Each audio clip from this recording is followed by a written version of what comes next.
기도를 우리 정동선 목사님께 좀 부탁드립니다. 시작 기도. 네. 지금요?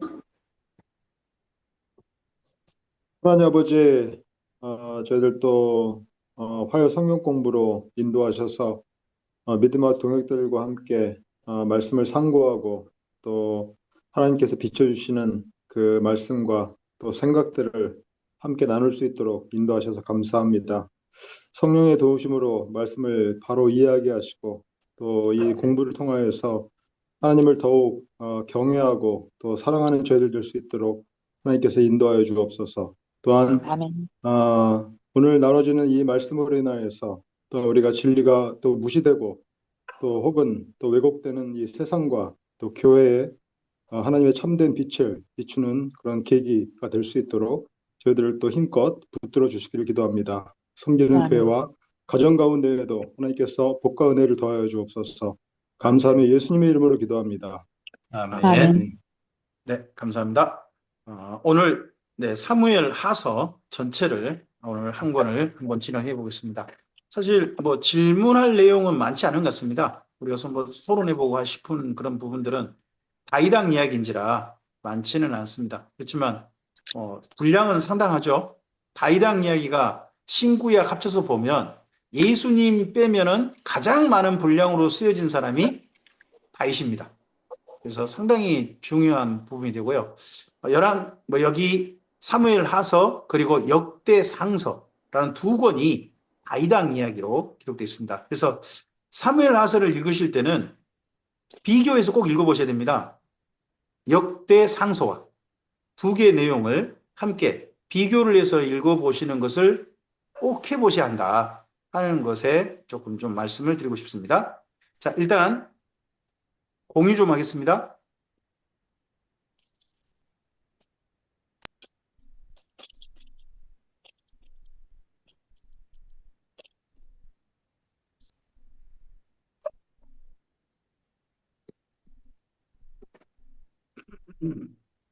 사무엘하서는 다윗 왕 이야기입니다. 24장까지 있는데요. 뭐 크게 내용을 나눠보면 맨 처음에 유다 지파 왕 다윗 이야기, 그리고 통일 왕국 다윗으로서 위대한 사역을 한 내용이 12장까지 있습니다. 그리고 13장부터 20장, 21장까지가 불행한 사람 다윗의 이야기가 됩니다. 그리고 22장이 다윗의 고백이 나옵니다. 다윗의 고백, 뭐 이곳저곳에서 자료를 인용할 수 있겠는데 여기 사무엘 하서를 기록하신 저자는 성령의 감동에 의해서 시편 18편을 다윗의 가장 최고의 인생 고백으로 어떻게 보면 다윗을 설명할 수 있는, 알릴 수 있는 가장 좋은 내용으로서 시편 18편을 통째로 인용하는 내용이 22장에 있습니다. 그리고 그 이후에 다윗과 함께하는 용사들, 그리고 다윗이 그 다음 성전 짓는 걸로 이어가는 솔로몬과 어떻게 보면 이음점으로서 인구조사 내용으로서 여기 사무엘하서가 마무리됩니다. 내용을 한번 간단히 조금 좀 정리해 보면요. 먼저 1장부터 4장까지가 유다 지파 왕 다윗 시절입니다. 유다 지파 왕 다윗 시절. 이 가운데서 1장에 보면 화할 노래라는 게 있어요. 이 화할 노래가 야살의 책에 기록되어 있다고 되어 있습니다. 야살의 책에 다윗이 이때 불렀던 노래가 기록되어 있다 합니다. 근데 야살의 책은 여기만 아니라 한 군데 더 등장합니다. 그게 어디냐 그러면 여호수아서입니다. 여호수아 때 그 태양아 멈춰라, 달아 멈춰라 하는 그때 그 이야기도 야살의 책에 기록된 것으로 그렇게 인용이 되어 있을 겁니다. 그래서 야살의 책은 어떻게 보면 여기 여호수아서하고 여기 사무엘 하서를 쓸 때 자료로 사용된 책이라는 거죠. 네, 이런 부분은 또 한번 오늘 토론에서 좀 살펴볼 부분입니다. 그리고 유다 지파 다윗과 사울이 죽고 난 다음에 사울 왕가와의 그 어떻게 보면 전투가 기브온 목가에서 있습니다. 2장에. 기브온이 어떤 곳인지 기억해 보실 만한 게 기브아가 바로 기브온 옆입니다. 그럼 기브온이 어느 영역이겠느냐? 유다 지파 영역이라기보다는 원래 베냐민 지파 영역으로 가야 됩니다. 베냐민 지파 영역. 더더구나 기브온 바로 그 산 이쪽 골짜기 넘어가면 기브온에서 골짜기 넘어가면 거기가 바로 기브아입니다. 그러니까 기브아가 또 사울 왕가의 고향 아닙니까? 근데 거기를 유다 지파가 거의 뭐 차지하고 있고 지금 뭐 저쪽 그 사울 왕가는 마하나임이라는 곳에 건너가 버렸죠. 그런 상태에서 기브온 목과 전투가 벌어지게 됩니다. 어떻게 보면 두 양쪽 양 왕가, 다윗 왕가하고 사울 왕가의 분수령이 됐는데 이때 확실하게 다윗 왕가가 훨씬 더 강력한 힘을 가지고 있음이 증명되죠. 그런 전투가 이장이 있어지고요. 그리고 난 다음에 바로 아브넬과의 회담이 있게 됩니다. 근데 아브넬은 요압에게 암살당하죠. 그리고 나서 사울 왕가는 급격하게 종말을 고하는 내용이 4장이 있게 됩니다. 그리고 5장에 결국 다윗이 통일 왕국의 왕으로 기름 부음 받아서 나라를 전체를 다스리는 왕으로 시작합니다. 그럴 때 첫 번째 사역이 어디냐 그러면 예루살렘을 정복하는 겁니다. 여부수 산성을 정복하는 내용이 다윗의 가장 중요한 첫 번째 일로 나옵니다. 여부수 성은 원래 유다 지파하고 베냐민 지파 경계에 있는 그런 곳입니다. 예루살렘이란 곳이. 근데 거기를 사울 왕이 40년 사역을 해도 정복을 못했죠. 못했는데 다윗이 거기를 정복해냅니다. 그러니까 사울보다 더 강력한, 더 뛰어난 왕인 게 증명되는 것이 다윗의 예루살렘 정복일 겁니다. 그리고 나서 바로 이어진 내용이 블레셋과의 전투가 두 번의 전투가 있는데 그 두 번의 전투를 다윗이 확실히 이겨버리는 하나님의 지도에 의해서 이겨버리는 내용이 바로 이어집니다. 그래서 주변 정세가 다윗이 확실히 강국으로 자리매김하는 내용이 5장에 있는 거죠. 그리고 주변 정세를 안정시키고 난 다음에 다윗의 이야기 가운데 이어진 것이 법궤 운반입니다. 법궤 운반은 두 번이 있습니다. 두 번 있는데 여기 내용은 또 저쪽 그 역대 상서하고 좀 비교해 볼 만합니다. 다윗이 첫 번째 갈 때는 여기 그 6장에서는 첫 번째 운반할 때는요. 다윗이 뭐 이스라엘 민족이 나팔을 불고 뭐 그렇게 한 것처럼만 돼 있는데 역대 상서를 읽어보면 첫 번째 운반할 때부터 다윗이 춤춘 걸로 나옵니다. 춤을 추는 것은 두 번째 운반할 때 한 것처럼 여기 6장에 돼 있거든요. 두 번째 운반 때. 그러나 역대상서를 읽어보시면 첫 번째 운반 때부터 다윗은 이미 춤추고 있었다 하는 내용이 역대상서에 있습니다. 그리고 그 법궤 운반이 이루어지고 난 다음에 성전 건축 소원을 가지는 내용이 7장이 이어집니다. 근데 7장 1절이 조금 좀 저는 관심 있게 보셔야 한다고 봅니다.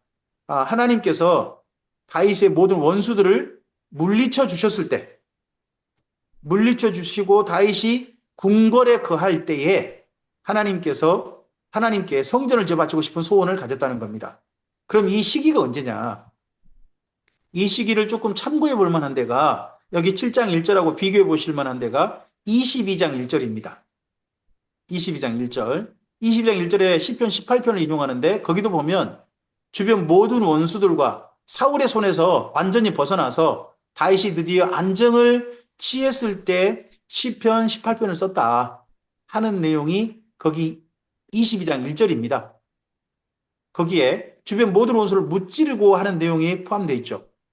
그 내용이 여기 7장 1절도 있거든요. 그래서 다윗이 성전을 지어 바치고 싶어 했던 이것이 다윗의 초기 때 사건이냐? 그렇지 않을 수 있다는 겁니다. 그 시간이 언젠지는 성경에 여기 자세히 나와 있지 않습니다. 여기 사무엘하서를 읽다 보면 여기 역대상서도 그렇지만 다윗 왕 때라고는 나오는데 이게 다윗 왕 초기인지 중기인지 후기인지 그런 표현이 잘 모르게 써놨어요. 좀 그런 부분들은 우리가 뭐 어쨌든지 그냥 참고해서 또 좀 명확하게 할 수 있는 부분이 없으니까 그런 부분들은 있습니다. 우리가 좀 있습니다. 거기에 비밀이 대해서 있습니까? 지금 중간에 끊기가 뭐해서 제가 말씀을 안 드렸는데 끝나고 이 그 부분 네, 구조적인 그 부분 문제하고 겹쳐서 보면 보입니다. 이따 그러면 이야기 한번 네, 네, 네, 해주시죠. 네. 그 부분 좀 이제 말씀드릴 거거든요. 네.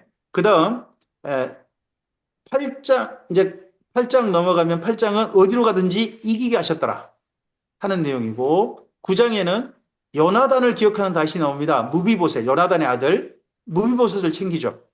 이 내용이 역대상서에는 없습니다. 역대상서에는 없으나, 여기 이쪽 사무엘 하서에는 무비보셋을 챙긴 내용이 들어있습니다. 여기 무비보셋과 그 사울 왕가의 전체 재산을 관리했던 시바라는 사람, 네. 그 사람 사이에 조금 좀 뭐 다이당 사이에 약간의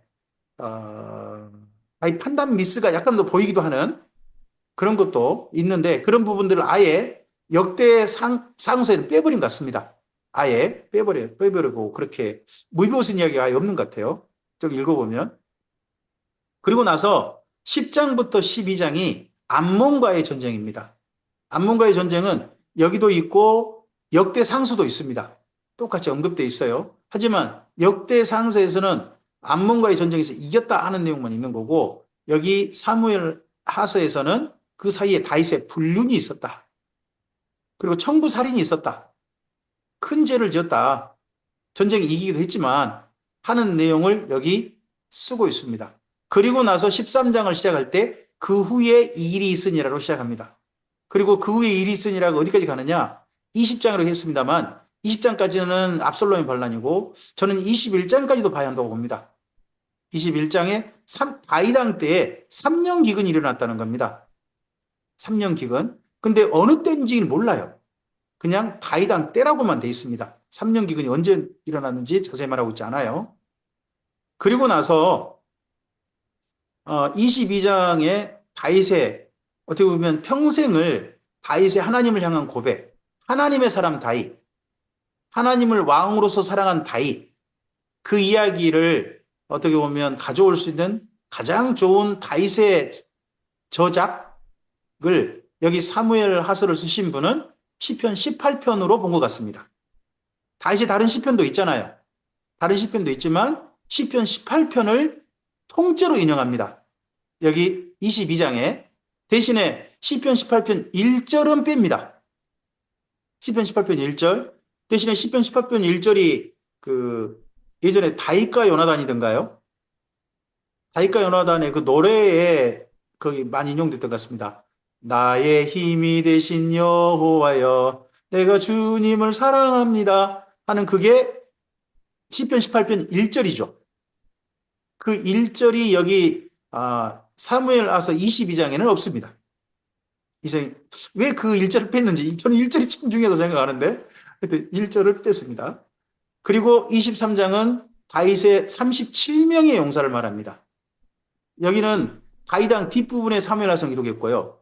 또 역대상서는요. 정반대로 다윗왕 이야기를 시작할 때 용사 이야기를 바로 써버립니다. 그리고 역대상서는 다윗왕 이야기가 11장부터 시작되거든요. 근데 12장에 용사 이야기를 쓰는데 70명을 씁니다. 70명을 써요. 근데 그 70명 안에 요압이라는 사람도 들어갑니다. 요압도 그 용사 중에 70명이 들어갑니다. 그러니까 다윗 주변에 용맹한 사람, 평생을 함께했던 군사적인 힘을 함께했던 사람, 그런 사람이 70명 같은데 사무엘 하서는 그 가운데서도 다윗을 정말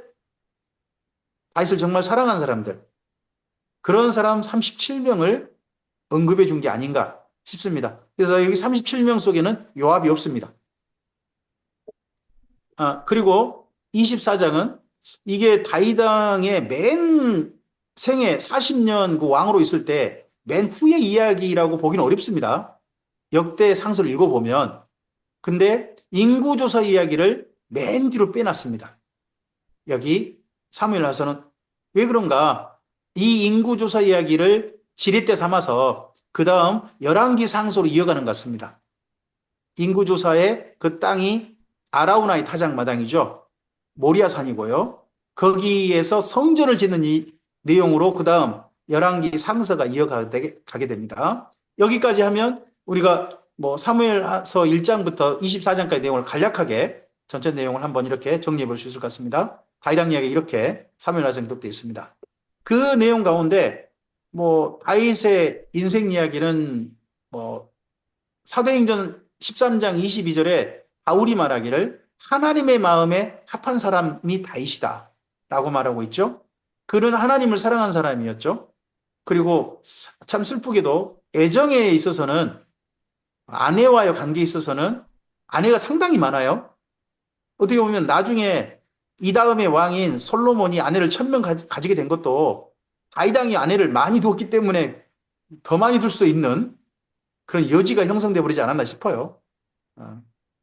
하여튼 좀 아내를 많이 두는데 애정은 충족이 잘 안 돼서 결국 밧세바의 사건까지도 일어나는 게 보입니다. 그리고 불행한 가정사가 있습니다. 그리고 그런 가운데도 다윗이 하나님의 사람으로 살 수 있도록 하나님께서 그에게 주신 선물이 37명의 용사였다고 봅니다. 어떤 분이 그런 얘기 하더라고요. 인생이 점점점 기울어 갈수록 가장 소중한 게 뭐냐? 함께 할 수 있는 사람이다. 어떤 분이 그런 얘기 하는데 요즘 참 많이 공감됩니다.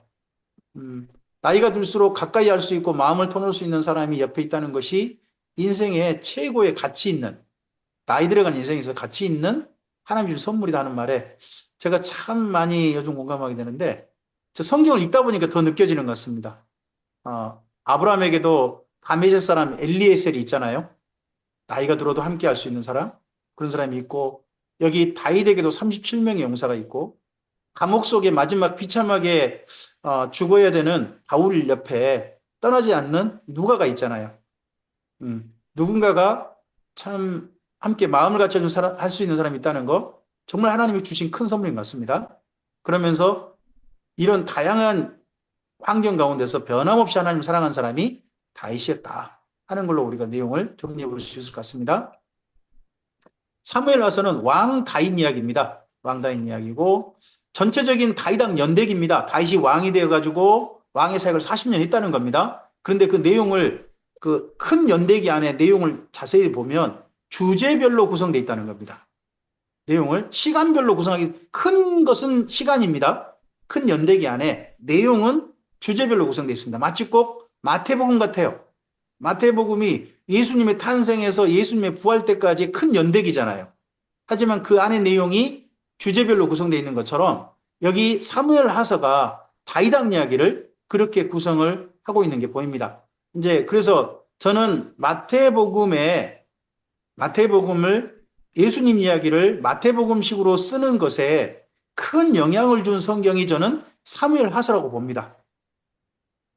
뭐 다윗의 후손 예수님을 이야기하고 싶은 거니까 거기가 사무엘하서가 큰 영향을 줬을 것이다. 저는 그렇게 보고요. 그리고 다윗 언약이 여기에 사무엘하서의 중요한 내용이 됩니다. 그리고 다윗의 불행, 다윗의 심지어 잘못도 기록하고 있습니다. 이 역대하서와 비교해 볼 수 있습니다. 역대하서는 이런 내용을 싹 빼버립니다. 싹 빼버려요.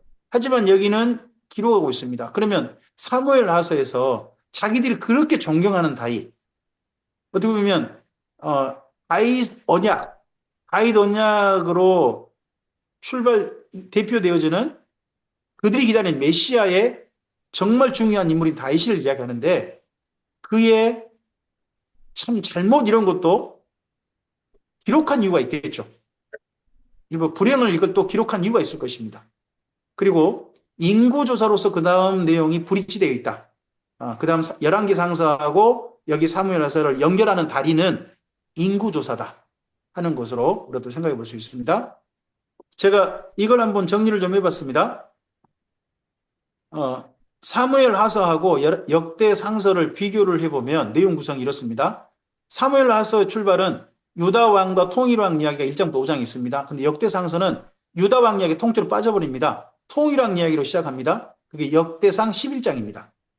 11장이고요. 그리고 난 다음에 그 다음 이어진 내용이 사무엘에서는 다윗성 정복 이야기 나옵니다. 여부수성, 예루살렘 정복 이야기, 블레스 전투 나오는데, 역대상서는 다윗성 정복 이야기가 아니라 다윗의 용사와 군대 수를 이야기합니다. 여기 다윗 용사가 사무엘하서는 어떻게 보면 맨 마지막에 있거든요. 마지막에 있는데 역대상서는 천머리로 가져와 버립니다. 천머리로 가져오고 여기 다윗 용사가 70명인 게 수를 세보면 70명인 게 나중에 여러분 확인하실 수 있으실 겁니다.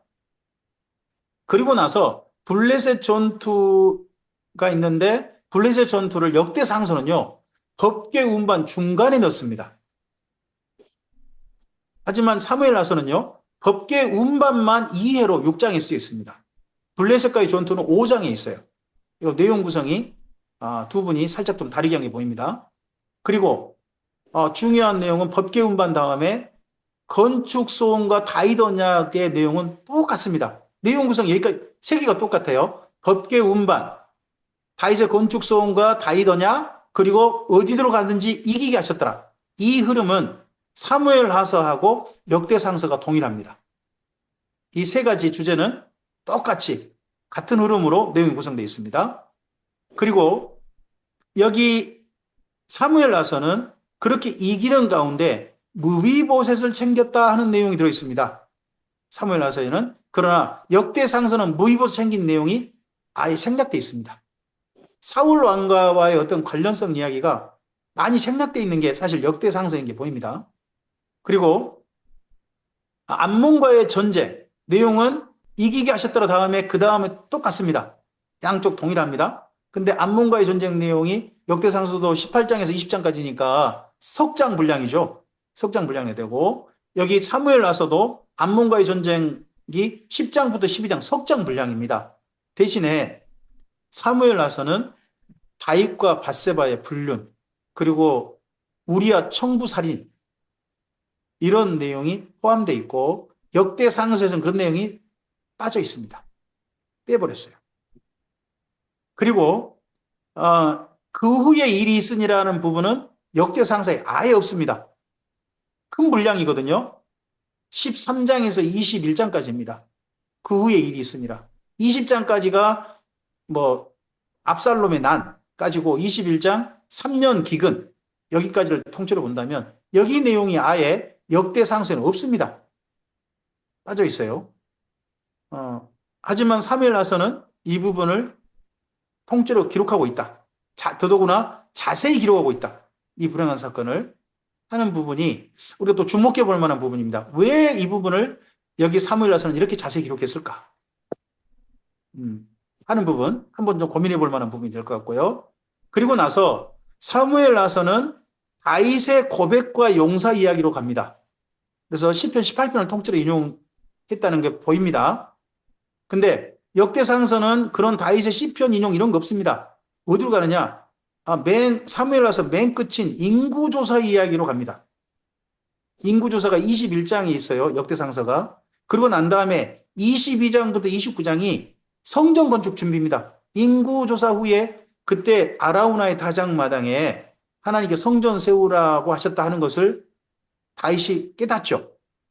깨닫고 그래서 성전 건축 준비를 전체로 했다 하는 내용이 22장부터 29장까지입니다. 역대상서는. 근데 여기 사무엘하서는 다윗이 그렇게 성전 건축 준비했다는 내용이 또 빠져 있죠.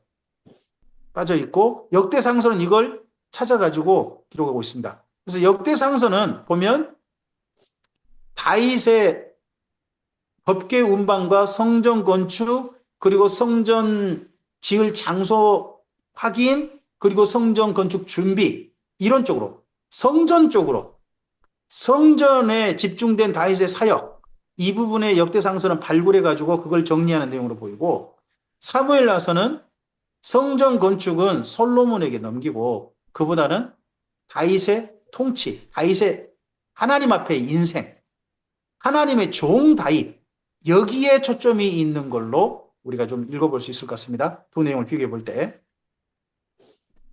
발제 질문을 제가 이렇게 좀 해봤는데요. 이 발제 질문 이따가 앞서서 잠깐 질문 좀 이따가 좀 다시 한번 좀 제가 좀 할 건데요. 그 우리 조홍현 집사님께서 아까 하신 말씀이 저는 읽어보면서 여기가 시간별로 구성이 안 돼, 아무리 봐도 시간별로 구성이 아니다라고 저는 읽었거든요. 그런데 우리 조홍현 집사님께서는 이거 시간별 구성이다라는 쪽으로 아까 이야기를 하고 싶어 하신 것 같았습니다. 아니요, 시간별 구성이 아닌 건 확실하고, 아, 그렇습니까? 예, 우리가 읽어보면은 시간 순서적 흐름을 따라서 이게 기록이 안 됐다는 거는 우리가 그냥 읽어보면 알지 네. 않습니까? 네네네. 그 제가 그렇게 이유를 읽었습니다. 저는 이제 다른 분이 소개를 해줘서 그 아, 이유가 이유를? 이렇게, 왜 이렇게 음, 시간이 엉망진창이 돼 있는가? 그렇다면 시간 순서적인 역사서로 기록을 한 게 아니고 어떤 저자가 의도를 가지고 구조적으로 짜서 21장부터 24장 마지막까지가 마치 부록처럼 별도의 책으로 묶어서 구조를 짜놔서 그걸 소개를 하는데 저는 상당히 수긍이 갔습니다. 그래서 소개를 해드리자면 이런 내용입니다. 21장 1절부터 14절까지가 한 덩어리로 본다면은 사울의 범죄로 인해서 3년간 기근이 드는 그 사건을 맨 먼저 앞에 놓고, 음, 두 번째 21장 15절부터 22절까지가 블레셋과의 전쟁 때 공을 세운 다윗의 용사들을 소개하고 있습니다. 그게 두 번째 단락이죠. 그러니까 동시몬 구조로 정확하게 되어 있다는 겁니다. 세 번째, 이제 그러면 A, B 하면은 C로 본다면은 22장 1절부터 51절까지가 다윗의 노래. 그리고 그 다음에 다윗의 노래, 그걸 1이라고 한다면 다윗의 노래 2가 나오는 것이 바로 23장 1절부터 7절까지가 다윗의 노래 2로 중심에다가 놓고 다윗의 노래를 가장 강조를 하고 싶어서 거기다가 배치를 했고, 다시 마지막에 23장 8절부터 39절까지가 다시 블레셋과의 전쟁에서 활약한 다윗의 용사들을 다시 소개를 하고 있고, 그리고 맨 마지막에 다윗의, 그러니까 맨 처음에 지금 사울의 범죄로 인해서 3년간 기근이 들었던 징계로서의 그런 것을 똑같은 양식으로 다윗조차도 인구 조사를 함으로 인해서 7만 명이나 죽는 이런 우를 범하고 있다 해서 그거를 구조적으로 지금 A, B, C, B, A-로 21장부터 24장까지를 구조적으로 이렇게 동시몬 구조로 배치를 하다 보니까 여기는 시간 흐름하고는 전혀 관계가 없이 주제별로 방금 목사님 말씀하신 대로 여기 꼭 21장부터 24장까지만이 아니라 전체적으로 보면 주제별로 이렇게 그, 그 마태복음서처럼 그렇게 돼 있다라고 하는데, 특히 이 구조적으로 그렇게 짜여 있다는 거죠. 강조점들을 봐가지고 가운데다 구조를 세 단락으로 나눴을 때, 그래서 그 구조 속에서 이제 뭐 이 학자들은 메시아하고의 연관성이라든지 오실 메시아에 대한 예표로서, 또 마지막에 결론적으로 이 사람들은 이제 뭐라고 얘기를 하냐면, 그걸 소개를 해드리자면, 자, 사울도 보여주고 다윗도 보여주는데 이거는 이제 왕정 정치에 대해서 사무엘 상하고 사무엘 하는 관점 자체가 많이 다르다.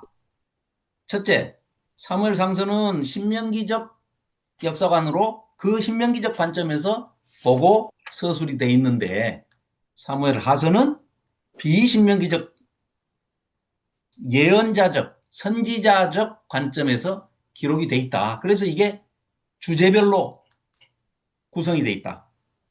그래서 의도적으로, 그러니까 시간 순서는 무시를 한다는 거죠. 주제를, 강조점들을 앞에 내세우다 보니까. 그래서 그렇게 해서 저자가 이 기록 목적을 소개를 하는 것은 결국 다윗도, 하나님 마음에 굉장히 흡족한 다윗마저도 인생 후반기에 가서 실패를 하면서 완벽하지 못하게, 인간 왕이니까 어쩔 수 없이 그거는 완벽할 수가 없으니까 그런 다윗의 실패를 통해서 완벽한 통치자 다윗의 후손으로 오시는 메시아가 오셔서 장차 오실 메시아를 소개하는, 예표로 소개하는 그런 관점에서 구조적으로 좀 살펴볼 필요가 있다. 이렇게 소개를 하고 있는데요. 네, 참고하시기 바랍니다. 예, 제가 만들어 놓은 PPT가 오래된 게 있는데 그냥 나중에 뭐 저기 단톡방에 올리든지 하겠습니다. 네네네네. 네. 제가 질문 글을 좀 해봤는데요. 첫째 질문입니다. 야살의 책이 일장이 있습니다. 야살의 책. 이 야살의 책은 여호수아서에도 인용됐고 여기 사무엘 하서에도 인용이 됐어요. 두 군데나 인용이 됐습니다. 어, 그러면 이 책은 여호수아서하고 사무엘 하서 전에 존재했다고 봐야 되겠죠. 이미 이전에 존재했기 때문에 인용이 됐겠죠. 존재했기 때문에. 그리고 여호수아서하고 사무엘 하서가 혹시 저자가 이 책을 일부러 인용한 걸로 봐서 혹시 동일할 가능성이 있을지 먼저 야살의 책에 대한 내용을 조금 좀 이야기 좀 해볼까요? 어떠세요? 우리 성경에는 사실 그 역대 상하서만 아니라 그 이전 다른 성경들도 여기저기 문서를 뭐 인용하는 내용들이 조금씩 있죠. 몇 군데씩 계속 발견되어집니다. 네. 뭐 저쪽 그 뭐죠? 선지자 나단의 글과 선견자 뭐 갓의 글. 뭐 그뿐만 아니라 네. 그 이스라엘 민족이 저쪽 모압으로 건너갈 때 그 모압 지경에 대한 내용이라든지 그런 걸 어디 글을 인용해 가지고 뭐 한다든지 이런 식의 내용들이 성경 곳곳에 조금씩 보입니다. 조금씩 보여요. 그러면 이 성경 저자 되신 분이 적어도 그런 자료가 먼저 존재했으니까 그걸 인용을 했겠죠. 좀 더 그 설명을 하려고 그런 자료가 있었으니까 그걸 했을 것 같습니다. 성령께서는 그런 자료를 다 인용하도록 그렇게 저는 감화감동하셨다고 봅니다. 그런 가운데 아, 야살의 책은 딱 두 군데 나와요. 지금 그 야살의 책이라는 책이 그 뭐죠? 출판된 것 같더라고요. 혹시 참고로 읽어보신 분 있으신가요? 저는 관심 없었습니다. 관심 없어서 그냥 읽는갑다라고 지나갔는데 하여튼 야살의 책이 지금 출판돼 있더라고요. 어, 출판은 돼 있는데 이 야살의 책이 인용된 데가 여호수아서 네. 그 쪽하고 그리고 또 하나가 여기 역대상서의 활노래라는 거죠. 그 노래에 대한 인용이 거기 있습니다. 거기에도 이미 자료가 있다는 거죠. 그걸 통째로 가져온 것처럼 이제 글을 쓰고 있거든요. 어, 그러면 이 저자가 혹시나 그 여호수아서하고 여기 사무엘 하서의 저자가 동일할 가능성이 있을까요? 시대적으로 연도가 너무 많이 차이 나지 않아요? 그러니까 말이에요. 근데 적어도 여호수아서 기록하기 전에 야사리식이 있다는 거잖아요. 그렇죠. 그러니까 그때 이 기록이 근데 돼 있는 걸. 근데 좀 한 번 더 보면 야살의 책에 다윗의 그러니까 여기 지금 활놀이도 들어있다는 거 아니에요. 그렇죠. 그죠? 그러면 여호수아서가 적어도 다윗왕 이후에 쓰여진 책이란 거잖아요. 그건 모르죠. 아니 야살의 책에 여기 활놀이도 있고 다윗 저기 저 그 뭐죠? 그 여호수아가 달아 멈춰라 태양아 멈춰라 그 한 내용도 거기 들어있단 말이에요. 예. 야살의 책에. 근데 그 책을 여호수아서도 인용했고 여기 사무엘하서도 인용을 했어요. 그러면 적어도 이 내용이 있다면 그 책이 있고 난 다음에 쓰여졌을 거 아니에요. 두 개가 동시에는 들어있을 수가 없죠. 다윗 얘기가 기록이 돼 있을 것 같으면 여호수아서는 한참 수백 년 전인데 어떻게 인용을 합니까? 그러니까 여호수아서의 저작 시기가 음. 야살의 책보다 먼저인 겁니까? 나중인 겁니까? 나중에야 인용을 하죠, 이 아사리 책은. 그럼 야살의 책 속에 활 노래도 들어 있습니까? 아니면 배제돼 있습니까? 그건 우리가 알 이게 수가 없죠. 편집이라는 과정이 계속해서, 추가됐을까요? 그렇죠. 계속해서 이 성경이 아니라 이 성경도 그러기도 하지만 특히 이런 책들은 네. 시가집이나 무슨 영웅서사집일 것이다라고 추측을 하는데 계속 첨부가 됐다는 거죠. 후대 첨부가 편집, 됐다. 예, 후대 편집자에 의해서. 그러니까 뭐, 한 200년 동안에 이렇게 쭉 영웅들이 나올 때마다 후대 편집자들이 넣고, 또 넣고, 이런 식으로 쭉 넣어왔다 하면, 몇백 년에 걸쳐서 편집됐다 하면 그건 인용이 가능하죠. 음, 다윗 때도, 아니, 네. 여호수아 때도 야살의 책에 그 있었던 것이 기록이 돼 있으니까 인용하고 여호수아 때도 인용을 할 수 있는 것이고 후대에 첨가가 됐으니까 다윗에서도 활의 노래가 기록이 돼 있으니까 또 인용을 하고 근데 상식적으로는 예, 집사님은 야살의 책도 중보됐을 것이다. 그렇게 그러니까 볼 수밖에 없죠. 여호수아서를 쓸 때에는 다윗의 활노래가 없었을 것이다. 그러신 거죠? 그렇죠. 그렇게 되면은 여호수아서를 다윗의 활의 노래까지 다 들어 있는 그 훨씬 뒤에 쓰여졌다라고 밖에 그걸 는 제가 여쭙는 거예요. 그걸 예, 여쭙는 거예요. 그 저작 시기를. 글쎄요. 어떻게 생각하시는지. 여호수아서에 뭐 기초적인 자료 내용은 있었겠죠. 근데 지금 현재 우리가 보는 그 야살의 책이 인용되어져 있는 현재 여호수아서 그런 책으로 정리될 때는 언제였겠냐는 거죠. 저는 아예 활로리까지 들어있는 야살의 책을 여호수아서라든지 여기 사무엘 하서가 인용한 게 아니겠나라는 생각을 가지고 제가 질문을 드려본 거거든요. 근데 저는 제 생각이니까 제 생각이 틀릴 수도 있죠. 중보판, 제가 중보판을 생각 미처 못했거든요. 어떠세요?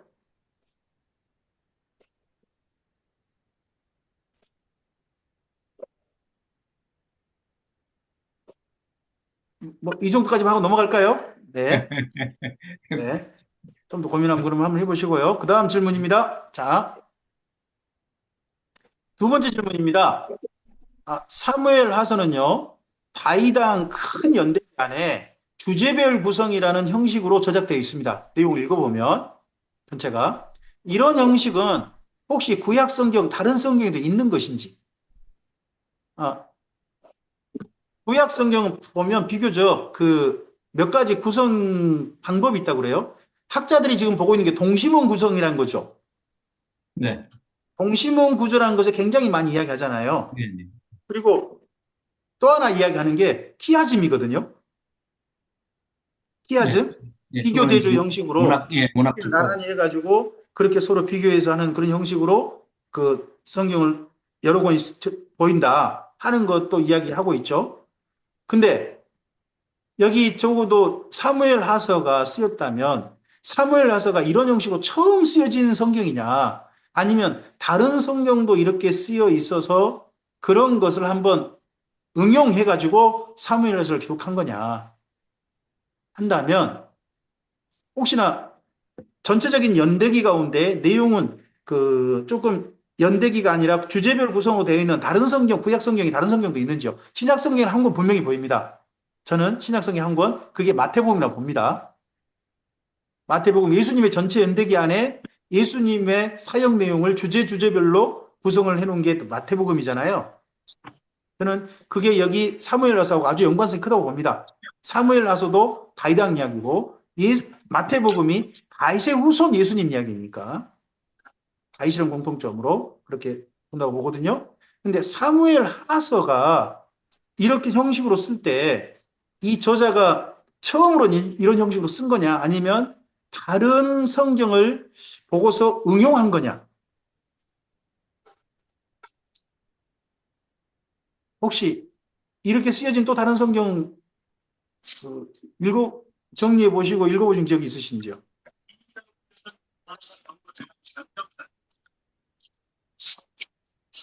네. 그 다음 질문입니다. 죄송. 목사님, 네. 그런데 사무엘 같은 경우 상스하고 하스가 나눠져 있잖아요. 네. 지금 목사님 주장은 하스가 마태복음 같이 주제별로 구성되어 있다라고 하셨는데, 원래를 보면 이게 같은 한 권의 책으로 유대인 성경도 되어 있잖아요. 나 사무엘서 이렇게.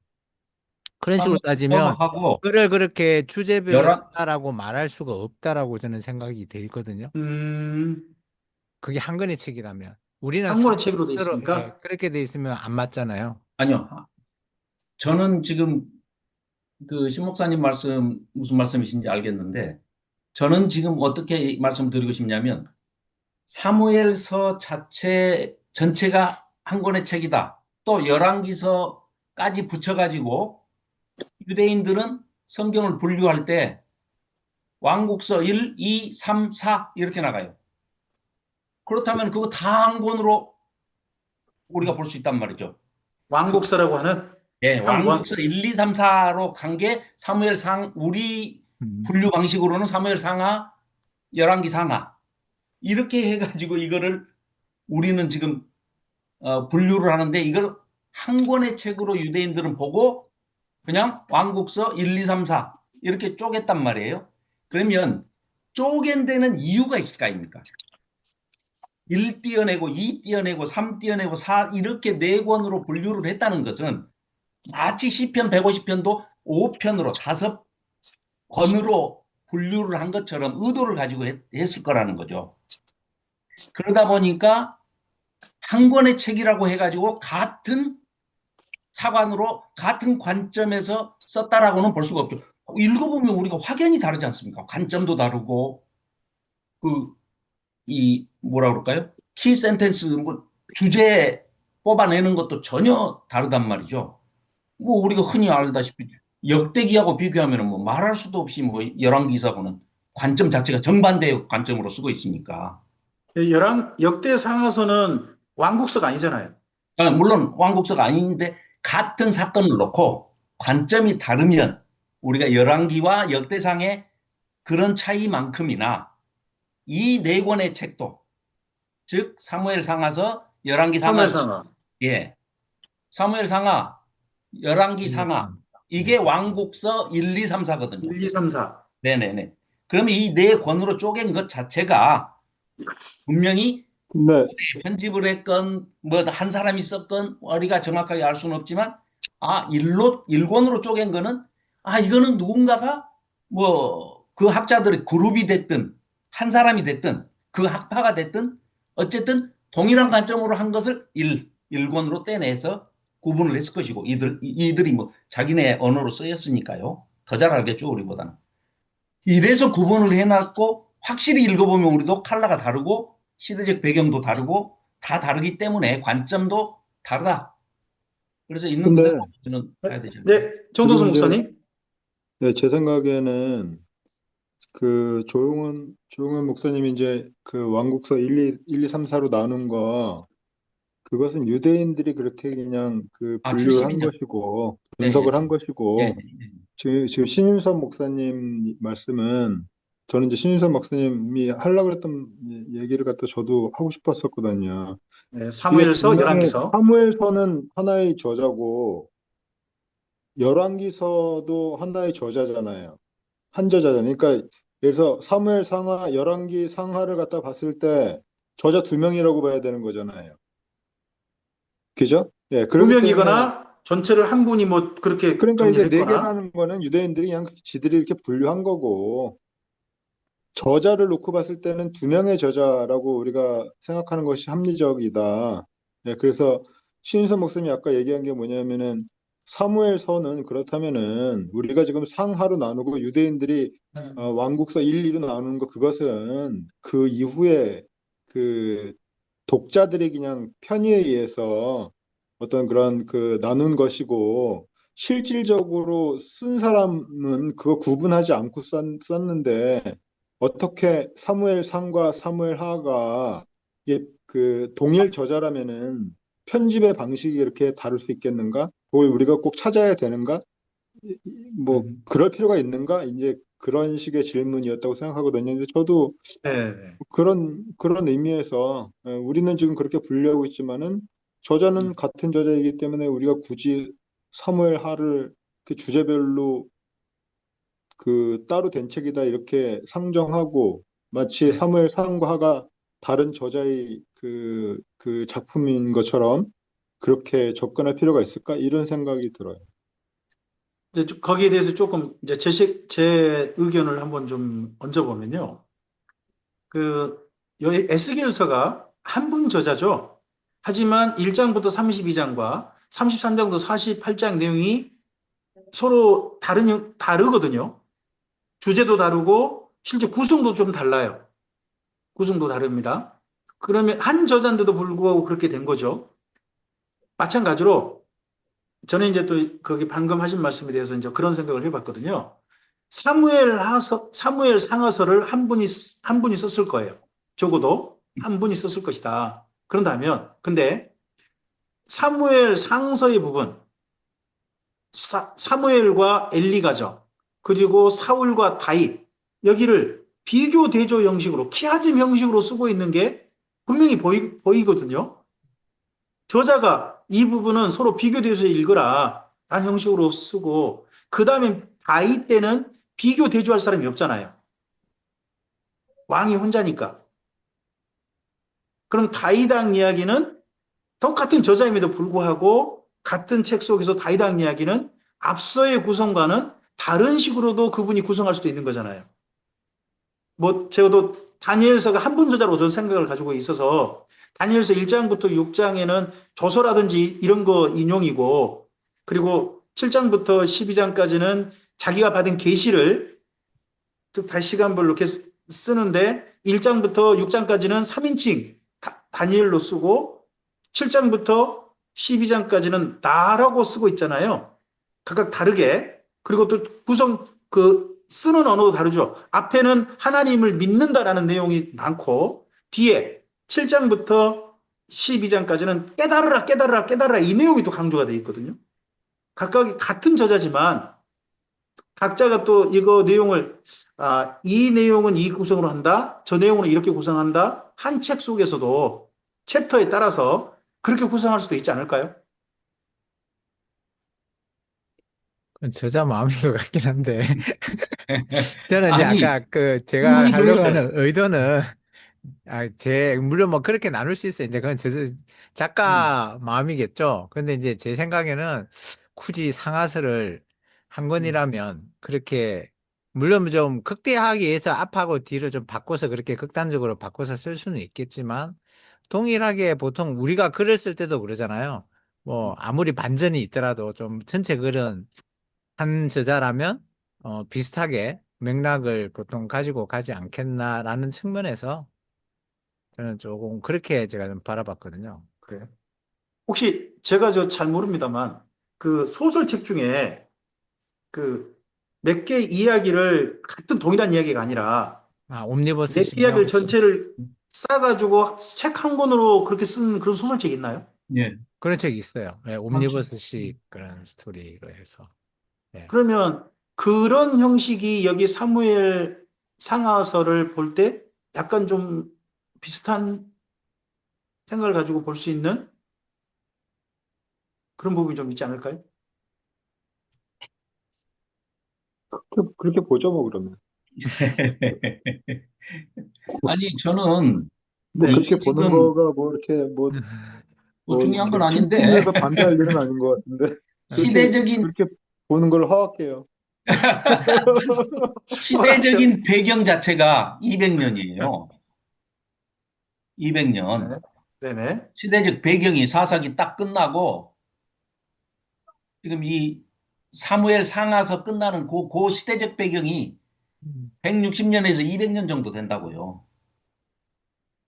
엘리가 40년, 예. 엘리 그래서, 40년, 사무엘 40년이라 보죠. 예. 그리고 사울 40년, 음, 그리고 다윗 40년. 예, 예. 그러면 160년이네요. 160년에서 200년을 보자 이거예요. 그러면 한 사람이 썼다는 거는 살아생전에 쓰려면 200년은, 200살은 먹어야 되니까 그건 배제해야 하고, 후대에 쓴 게 이제 그러면 확실한 거죠. 네. 네.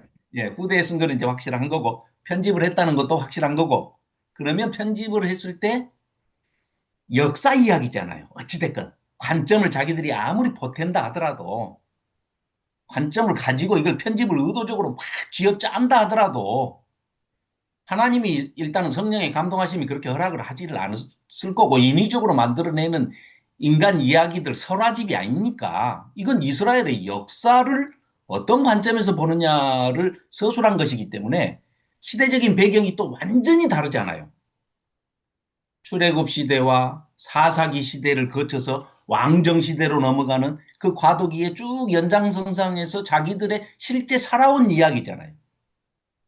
또 자기들 또 인정을 하고 있는 뭐 조상들한테 들을 수 있는 다 그런 얘기들이기 때문에 시대적 배경이 다 다르기 때문에 보는 관점도 당연히 달라져야 된다. 어떻게 일목요연하게 한반도 역사 5천 년을 한 사람이 자기 눈 관점 하나로 하나의 안경만 딱 쓰고 5천 년을 쭉 일자로 쓴다?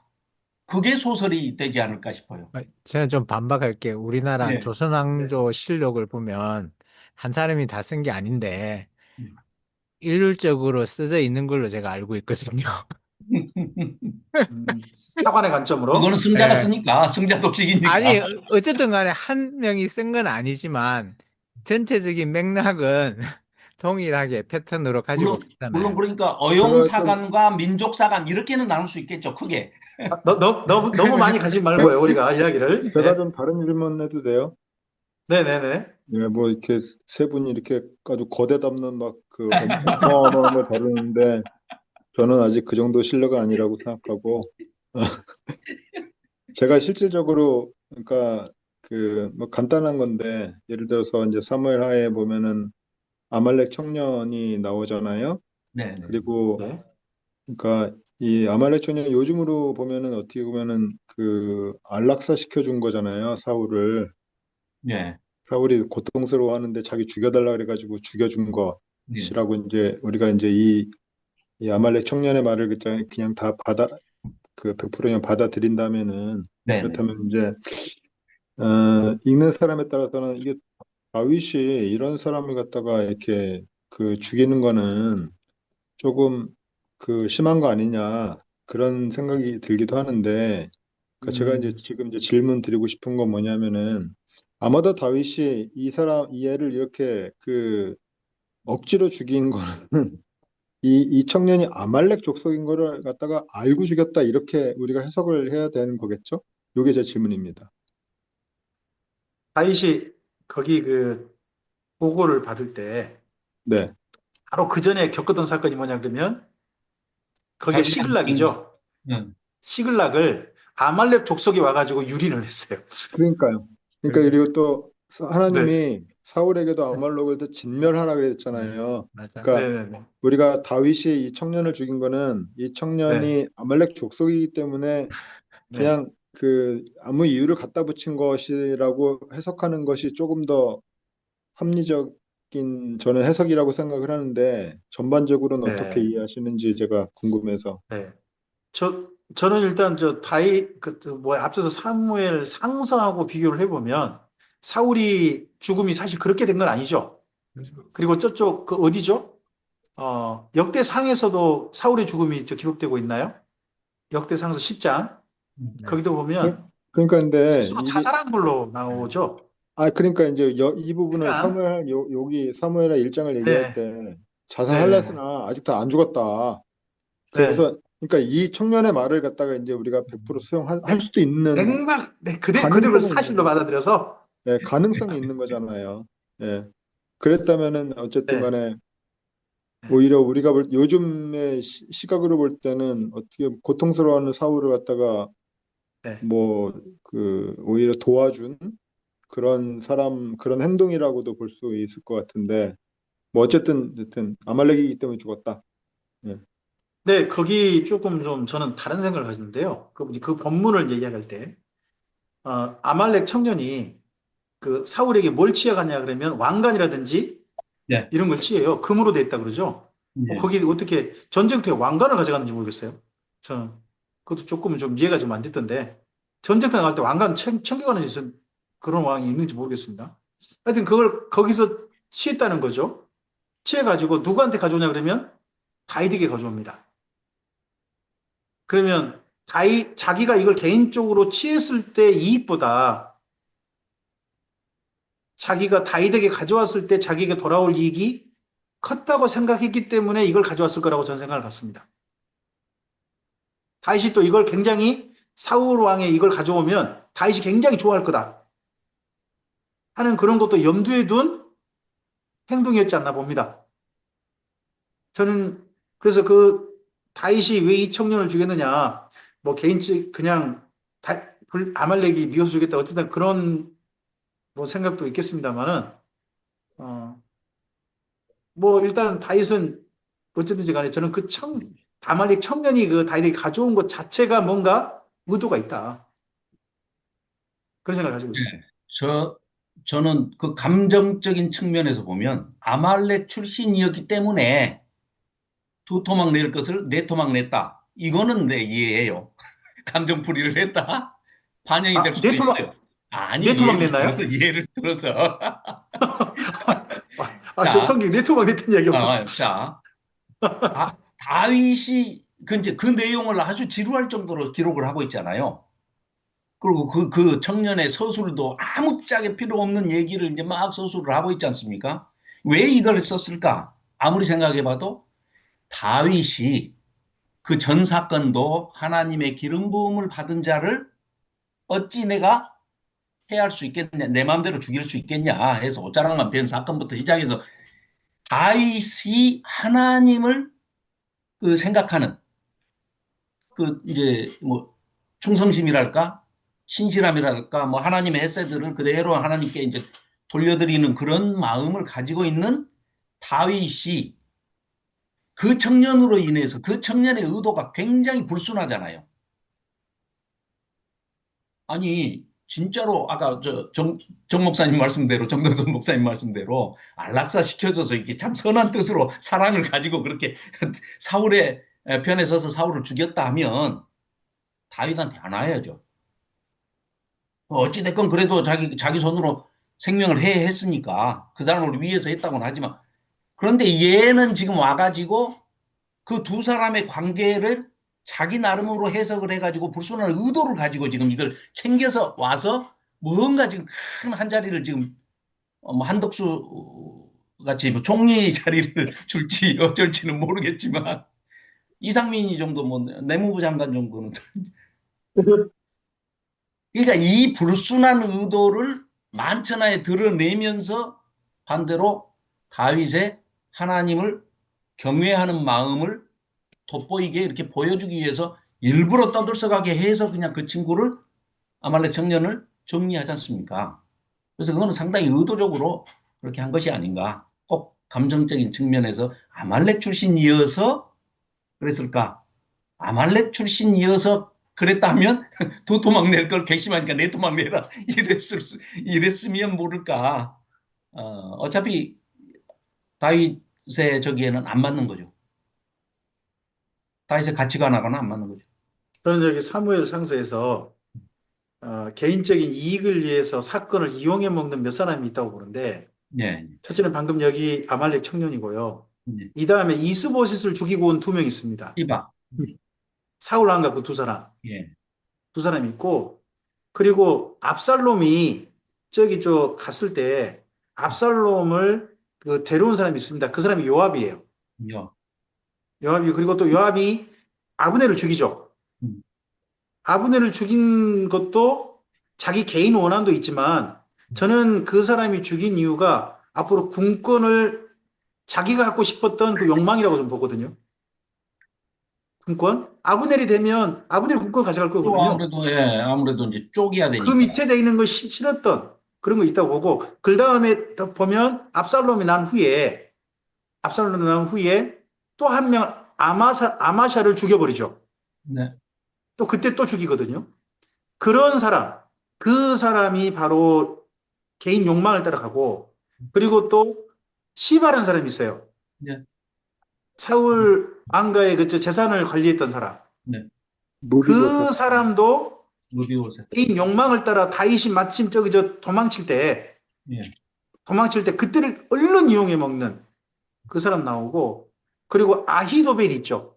네, 아히도벨. 다윗왕 밑에서는 자기의 자리가 후세에게 자꾸 밀리는데, 예, 그걸 압살롬이 붙어가지고 자기 후세보다 더 윗자리에 서고 싶었던. 근데 결국 후세하고 또 지략 대결에서 지니까 그래서 결국 목매달고 말죠. 가는. 그래서 저는 여기 사무엘 하서에서 사실은 다윗왕과 함께 어떻게 보면 빌런까지는 아닌데 자기 욕망을 위해서 어떤 사건이라든지 환경을 이용해 먹으려고 했던 사람들, 그런 사람들 이야기가 저는 들어있다고 보거든요. 그런 사람 이야기가 있는 이유가 뭐겠냐? 또 시므이 다윗왕 이렇게 하는 사람 이유가 그런 사람과 비교되는 사람이 전 다윗이라고 보거든요. 음, 그런 사람과 비교되는 사람. 그런 다윗과 비교되는 사람들로서 내용을 연결하다 보면 환경이 달라져도 한결같이 하나님을 사랑한 사람 다윗이 있고 환경에 따라서 자기 이익을 따라서 움직이는 인간 군상이 또 보이고 또 그런 측면에서 여기 첫 출발이 아말렉 청년이지 않을까 저는 그런 생각을 갖습니다. 근데 저는 그 말꼬리를 잡는 건 아닌데 다윗이 뭐 한결같이 하나님을 사랑하는 사람이었다고 이제 보통 그렇게 얘기를 하는데 네네. 그거는 좀 과장된 평가? 왜냐면 음, 한결같이 하나님을 사랑할 수 있는 사람은 제가 볼 땐 존재하지 않고 예수님 말고는 그리고 한결같이 하나님을 사랑하는데 어떻게 밧세바를 취할 수 있었으며 어떻게 우리아를 죽일 수 있었겠는가? 그러니까 다윗이 위대한 거는 한결같이 하나님을 사랑해서가 아니라 한결같이 하나님을 뭐 한결같이는 모르겠어요. 근데 대체로 두려워할 줄 알았다. 그리고 음, 다윗의 위대한 것은 회개를 제대로 했기 때문에 위대한 것이지 이 음, 사람이 뭐 다른 여기 나와 있는 이 말씀하신 그런 사람들보다 제가 볼 때는 회개라는 면에서 뛰어난 것이지 하나님을 음, 뭐 하나님을 더 사랑한 것 같긴 해. 이 사람들보다는 그런데 어쨌든 그 사랑이라는 네. 것도 육체를 가진 인간이었기 때문에 그렇게 하나님 보시기에 그렇게 뭐 대단 대단하다고 하나님이 평가는 해주셨지만은 그렇게 뭐 그 흠결 없는 그런 사랑은 아니었을 것이다. 오히려 다윗을 볼 때 우리는 그가 한 회개, 이 마음을 찢는 것 이런 것들에 더 집중을 해야지 좀 우리도 뭔가 좀 배울 게 있지. 뭐 이렇게 다윗이 한결같이 사랑했는데 나는 아닌데 뭐 할 게 없잖아요. 그러면.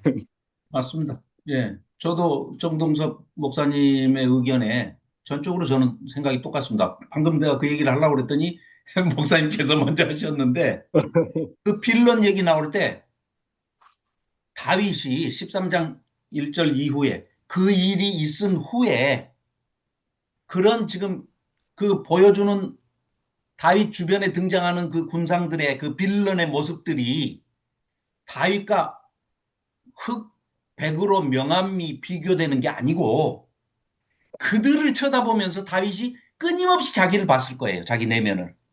음, 나도 하나님 앞에 별 수 없는 저들하고 똑같은 이제 방금 말씀하신 대로 다른 게 있다면 진실로 회개했다는 거. 그리고 음. 하나님을 사모하고 한결 같고자 희망하고 몸부림쳤던 그래야지 한결 같았던 네. 사람은 아니다. 왜냐? 아, 제가, 요즘에 제가 말할 요즘에 때 그 한결같다는 말을 지금 좀 요즘에 그 어이없이, 미국하고 이란하고 전쟁하잖아요. 네. 네. 근데 이게 한 늙은 정신 나간 그 예. 늙은이 때문에 지금 이러고 있는 거죠. 하나 또는 두 명의 늙은이 때문에 예. 그러고 있는 그 거잖아요. 나탄야후하고 그 예, 예, 예, 예, 또라이하고 예, 예, 예. 예. 근데 그 사무엘 하드 보면은 아브넬하고 요압하고 전쟁할 때, 야, 우리가 붙지 말고 젊은 놈들 먼저 시켜가지고 얘들 한번 붙여보고 거기서 한번 이렇게 해보자. 이렇게 이런 거 하잖아요. 예. 음, 제가 요거를 생각을 해보니까 요즘에 시대적인 환경이 그래가지고 더 열이 받는 거예요. 그러니까 전쟁은 사실 늙은이가 결정하거든요. 그렇죠. 음, 모든 전쟁 다 결정은 늙은이들이 해요. 늙은이 자기가 안 해놓고는 피는 가니까. 젊은이가 흐리고, 근데 그렇죠. 자기가 안 피는 가니까. 싸우고 다치고 그리고 죽고 그러는 것들은 보면 다 젊은 애들인 젊은인데 그것도 그런 늙은이들의 자식들이 아니고 남의 자식들 일이 죽는 거잖아요. 그러니까 이게 뭐 아브넬이나 요압이나 뭐 다 똑같다. 뭐 요압이 어디에는 용사로 들어가고 어디에는 용사로 안 들어가는데 다 인간들은 다 이런 거 아니겠는가? 다 공과가 있고 하는 짓들은 똑같다. 다윗은 안 그런가? 다윗도 뭐 암몬과의 전쟁에서 자기는 빠지고 후방에서 뭐 재미 보고 이런 것들이 뭐 그런 비슷한 맥락이다 이런 생각이 들었었어요. 네. 아, 제가 다윗은 빌런이 아니라고 했는데 사실은 다윗도 빌런이네요. 예, 그렇죠. 일부러 암몬과의 전쟁에서는. 문학적인 이 네. 기법이 그런 게 보이더라고요. 네네. 그 네. 일이 있은 후에 13장 이후에 그런 관점에서 본다면은 다윗이 얼마나 처절하게 그들을 보면서 아 저놈들하고 손가락질을 한 게 아니라 끊임없이 자기 내면을 들여다보고 아들들이 죽고 뭐 반역하고 죽이려고 하고 했던 그런 일련의 과정들을 통해서 결국은 뭐 같은 군상 같은 맥락이 있지 않냐. 아마 시편을 좀 잘 읽어봐야 될 것 같습니다. 네, 시편의 다윗의 그런 보면 그때 그 주변을 보고 또 자기를 보면서 괴로워하고 했던 내용들 네. 그런 내용이 시편에 좀 많이 있으니까 그럼 때 다윗의 그 고백 같은 걸 한번 좀 거기서 우리 시편에서 그러니까 만나면 진짜 좋을 것 같습니다. 진짜 다윗은 회개의 명수인 것 같아. 진짜로 그러면은 성경에 나와 있는 예수님 빼놓고 누구보다도 탁월했던 그런 면인 것 같아. 다윗은. 네. 제가 그 다음 질문 좀 이어가겠습니다. 세 번째 질문입니다. 하나님의 종 다윗인데도 역대 상서와 달리 그 치부를 할 수 있는 사건을 함께 기록한 의도, 이에 대해서는 어떻게 생각하시는지, 그리고 제가 아까 조노수 목사님께서는 첫 번째 그 아말렉 청년이라고 하셨는데, 저는 이 3년 가뭄 해결 방법 있지 않습니까? 21자. 네. 해결 방법으로 기부한 사람의 원한을 줘야 된다. 그래서 사울 왕가에 남자 7명을 죽이죠. 음, 그리고 뭐 거기 이제 그 이후에 하나님께서 들으심을 얻었다라고 표현되어 있더라고요. 맨 마지막으로는 최종적으로는 이 부분에 대해서 정말 하나님께서 그 가뭄의 해결 방법을 사울 왕가 그렇지 않은 사람도 없는데 7명을 죽여가지고 기부한 사람들의 원한을 갚아줌으로써 이거 다시 비가 오게 하신 건가? 근데 성경은 그렇게 돼 있어요. 좀 본문을 사실 읽을 때마다 저는 좀 개인적인 고민이 있거든요. 사실 하나님의 사람 가운데서 가장 많은 살상했을 사람이 저는 다윗이라고 봐요. 꼭 그 외적의 침략에 맞서가지고 방어해서만 아니라 적극적 공격을 해서 주변을 넓히고 하는 것도 많이 했잖아요. 그리고 다윗이 뭐 직접 하진 않았지만 요압을 통해서 저쪽 그 모압하고 에돔을 칠 때는 뭐 차로 재가지고 1m 이상 되는 남자는 다 죽여버렸다. 에돔을 특히 죽일 때. 이런 내용도 있잖아요. 그랬을 때, 뭐, 그런 많은 살인 또는 이런 방법으로 꼭 이게 원한을 갚아주고, 그러면서 비가 오게 한다? 저는 사실은 이게 하나님의 해결 방법으로서 내가 받아들일 수 있는 건가? 하는 고민을 저는 사실은 좀 해요. 어떠신지 모르겠어요. 조금 이 질문은 좀 안 하고 싶기도 했는데, 그래도 제 마음속에 늘 한켠에 자리 잡아 있는 질문인지라 한번 여쭙고 싶어요.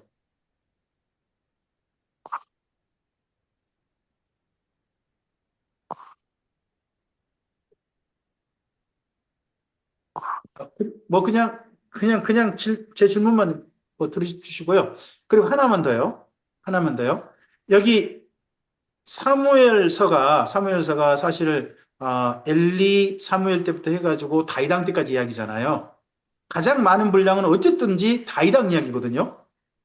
사무엘 상서 중반부부터 다윗이 등장해가지고 사무엘 하서까지가 다윗이잖아요. 더더구나 사무엘 하서를 한 권으로 뗀다면 다윗 왕서라고 할 수도 있잖아요.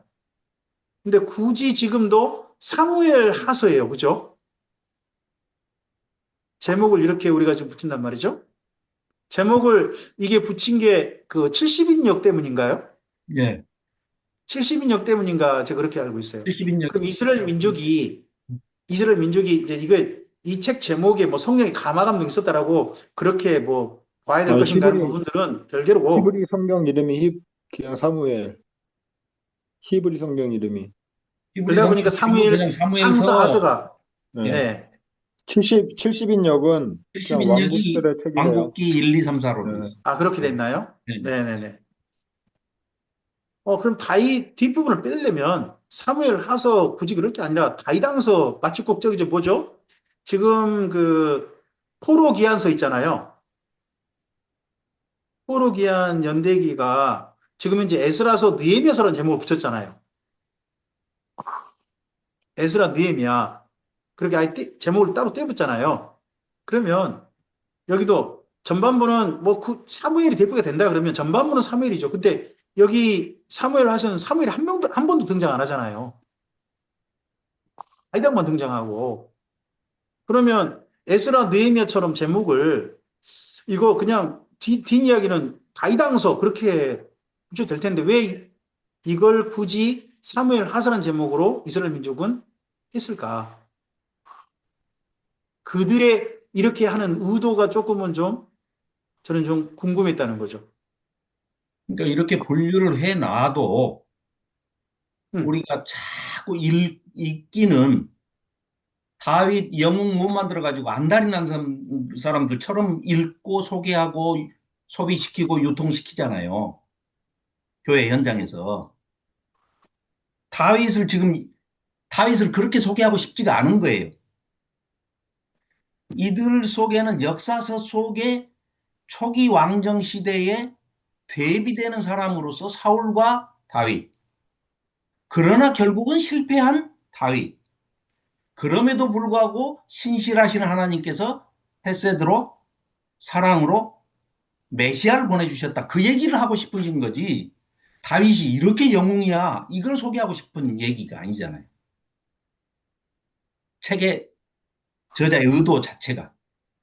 그래서 역사서 속에 있어야 되는 것도 당연한 얘기고 따로 이 사람을 포로 귀한 자들처럼 에스라 느헤미야도 물론 한 권의 책이지만 에스라 느헤미야서를 역사서 사이에다가 어디다가 편입을 시킬 수가 없는 상황이기 때문에 그거는 따로 그렇게 해서 포로 귀한 시대에 그들의 이름을 에스라 느헤미야 두 사람 이름을 같이 동시에 가져와서 쓰고 있는 것이지 다윗을 영웅시 그렇지 않아도 영웅시하고 있는데 우리 인간들이 다 그러잖아요. 누구나 보면은 뭐 인간 성장 스토리로 성경을 읽고 싶고 맨날 무슨 일만 나오면은 나한테 다 적용시키고 싶고 내 마음대로 해석하고 내가 보고 만들고 이러니까 더더욱이나 실패한 다윗을 강조하기 위해서 여기에 넣은 것이다.